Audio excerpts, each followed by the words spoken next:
उनकी आंखें खुल गई। जो ये संविधान बचाने, आरक्षण बचाने की बात करते, तो इस मामले में सारी पार्टियां, बीजेपी एंड कंपनी के लोग, कांग्रेस पार्टी एंड कंपनी के लोग, सारी की सारी पार्टियों ने कुछ भी इसके ऊपर सही जवाब नहीं दिया। बस आरक्षण की बातों करते रहे। हम ध्यान रख। साथियों नमस्कार, मैं हूं पराग और आप सभी का एक बार फिर से मैं बहुत बहुत स्वागत करता हूं। वैसे तो 9 तारीख को मायावती जी ने बहुत कुछ कहा है। मीटिंग के दौरान जब 9 तारीख को दिल्ली में मानवर काशीराम साहब के परिनिर्वाण दिवस पर मीटिंग किया, बहन जी ने समीक्षा मीटिंग किया, तो उसमें बहुत कुछ कहा है। और उन्होंने जो भी वीडियो आप लोगों ने देखा, उस वीडियो में बहुत कुछ उन्होंने बताया है। उन्होंने कहा कि BJP and company and Congress and company, ये दोनों जो है दलित समाज को सिर्फ मूर्ख बना रही हैं, वर्गीकरण के नाम पर मूर्ख बना रही हैं और आरक्षण खत्म करने के नाम पर मूर्ख बना रही हैं। हालांकि इनके बस की बात कुछ नहीं है और ये लोग सिर्फ और सिर्फ दलितों को मूर्ख बना रहे हैं। मायावती जी ने दिल्ली में भी चुनाव लड़ने का ऐलान कर दिया और महाराष्ट्र में भी चुनाव लड़ेंगी बसपा। लेकिन बसपा का जो महाराष्ट्र में चुनाव लड़ने का जो तरीका है वो थोड़ा गलत है। गलत इसलिए है क्योंकि बसपा को उत्तर प्रदेश के अलावा हर प्रदेश में गठबंधन करने की जरूरत है। और अब इस वक्त को देखते हुए अगर मैं कहूं कि यूपी में भी गठबंधन करें तो शायद गलत नहीं होगा। यूपी में भी एक बड़ा गठबंधन की जरूरत है, यानी कि बहुजन समाज पार्टी जिस अवस्था में इस समय है उसको हर प्रदेश में गठबंधन करके और एक विशाल जीत हासिल करके तमाम लोगों को जो है देख रेख में रखे अपने। हालांकि एक भाई ने तस्वीर पेश किया है प्रकाश राज अंबेडकर की और असदुद्दीन ओवैसी की और मायावती जी की। तो ये 3 तस्वीर महाराष्ट्र में गठबंधन करने जा रही है, ऐसा उन्होंने लिखकर भेजा है। लेकिन मुझे अभी ऐसा कोई विश्वास नहीं है।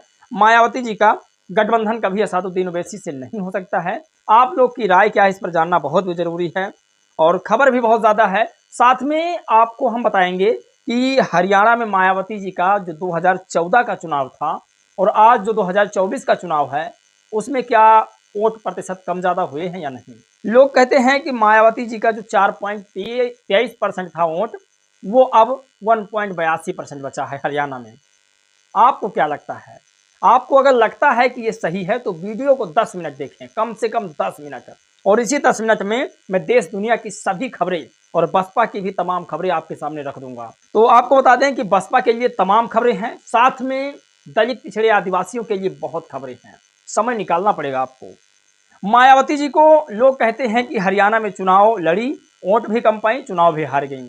तो आज आपको बता देंगे कि मायावती जी का जो 2014 का 4.23% था वो इस बार बढ़ करके 5 पॉइंट से ज्यादा आ चुका है। चुनाव आयोग की जो वेबसाइट है उस पर 1.82 दिखा रही है और जो टीवी अखबार है 1.80 से 1.82 दिखा रहा है। लेकिन जो हकीकत है वो कोई नहीं दिखा रहा है, जो सच्चाई है वो कोई नहीं बता रहा है कि वास्तव में हरियाणा के विधानसभा चुनाव में मायावती जी का वोट परसेंट कितना आया है।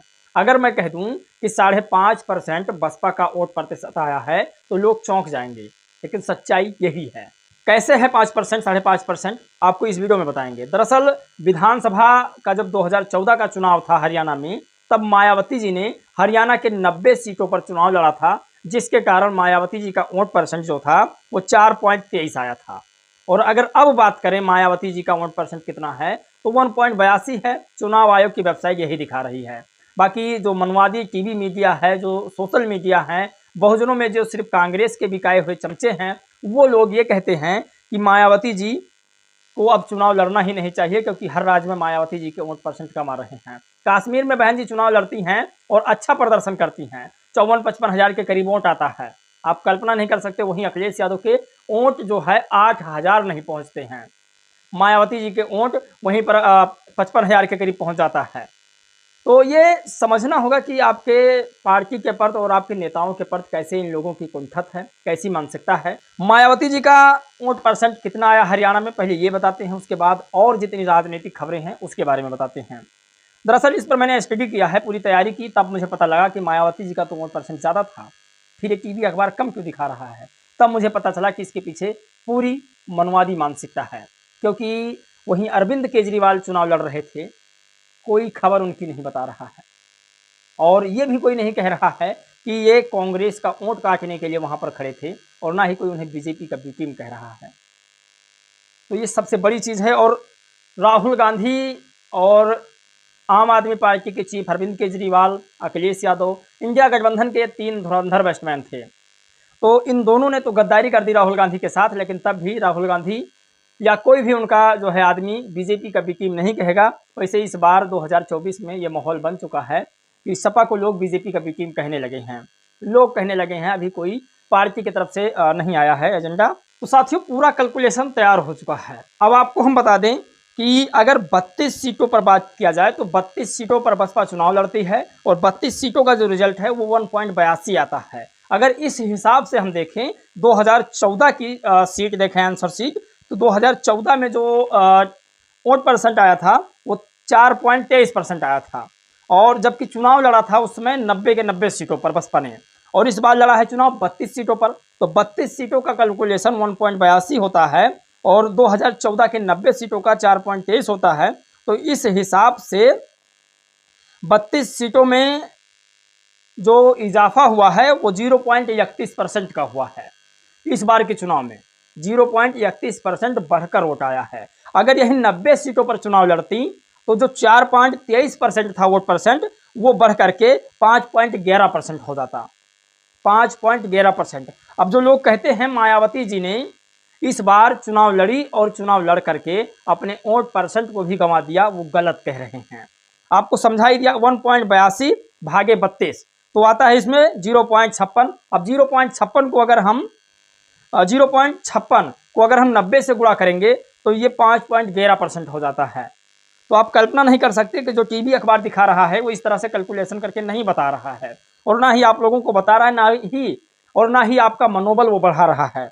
अगर 90 से भाग करें तो 1.54 आता है, ये 4.23 के तहत। अगर 4.23 2014 में मिला था वोट परसेंट, 1.50 आ रहा है, और वहीं 1.82 का अगर एवरेज निकालते हैं तो 0.31% आ रहा है फायदा। इस बार 2024 में टोटल फायदा जो है 5.11% है। 2014 से और 2024 में हरियाणा में 88% का फायदा बसपा को हुआ है, 0.88% का यह फायदा बहुजन समाज पार्टी को हुआ है। ये टीवी अखबार नहीं दिखा रहा है, ये आप कैलकुलेशन पूरा देख सकते हैं। ये कैलकुलेशन तैयार हो रहा है, आप खुद अपने आप से ये कैलकुलेशन कर सकते हैं। 2014 से 2024 में जो कैलकुलेशन निकालेंगे वो एकदम से 0.88% फालतू आएगा, यानी कि वृद्धि हुआ है जो आएगा। ये सबसे बड़ी खबर है। तो हमें महीनी चाल मीडिया की भी समझनी होगी। अब सबसे बड़ी चीज़ हम बात करते हैं कि बहुजन समाज पार्टी क्या हरियाणा को नज़रअंदाज कर सकती है अगली बार? बिल्कुल नहीं। चुनाव हरियाणा में लड़ेगी। इस बार 0.88% का वृद्धि हुआ है, अगली बार हो सकता है 2.3 पॉइंट का वृद्धि भी हो सकता है। तो ये सबसे बड़ी चीज़ है। अब आपको बताते हैं कि महाराष्ट्र में आरपीआई शुरू होने जा रही है। बाबा साहेब की जो पार्टी थी वो शुरू होने जा रही है, और उसको बाबा साहेब के परपोते राजरत्न अंबेडकर शुरू करने जा रहे हैं। आप कल्पना नहीं कर सकते, बहुत सारे लोगों ने लिखा कि बाबा साहेब की औलाद होना जरूरी नहीं है, बाबा साहेब के विचारों पर चलना बहुत जरूरी है, और वो काम बीएसपी कर रही है। आप लोगों को क्या लगता है, बीएसपी बाबा साहेब के विचारों पर चल रही है और उनके परपोते नहीं चल रहे हैं? बहुत सारे लोगों का ये एग्जिट पोल आया जब मैंने शुरू किया, तो पता लगा कि बाबा साहेब के बताए हुए रास्ते पर सिर्फ और सिर्फ बसपा चल रही है, क्योंकि बाबा साहेब और तमाम महापुरुष को धंसे हुए, यानी तमाम पार्टियों ने धंसा दिया था, उसको बहन जी ने ही उठाकर सबके सामने रखा।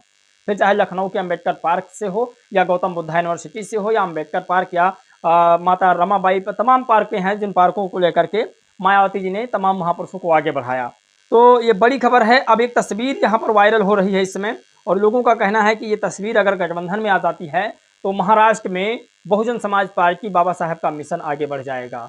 ये प्रकाश अम्बेडकर जी हैं, असदुद्दीन ओवैसी हैं और मायावती जी हैं। ये गठबंधन होना भी बहुत ज़रूरी है। ये दलितों के लिए, दलितों के उत्थान के लिए ये गठबंधन बहुत ज़रूरी है। उत्तर प्रदेश के गोंडा जिला की है, जहाँ 6 दिन आज हो गए हैं। पीड़ित महिला 3 सेट कलेक्टर ऑफिस के सामने 3 सेट लगा है धरना प्रदर्शन, वहाँ पर बैठी हुई है।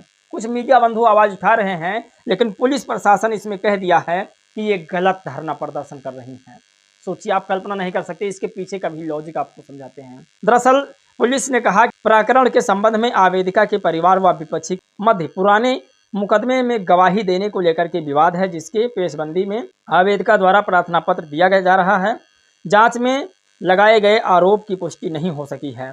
सोचिए, इस महिला की तस्वीर आपके सामने शो हो रही है।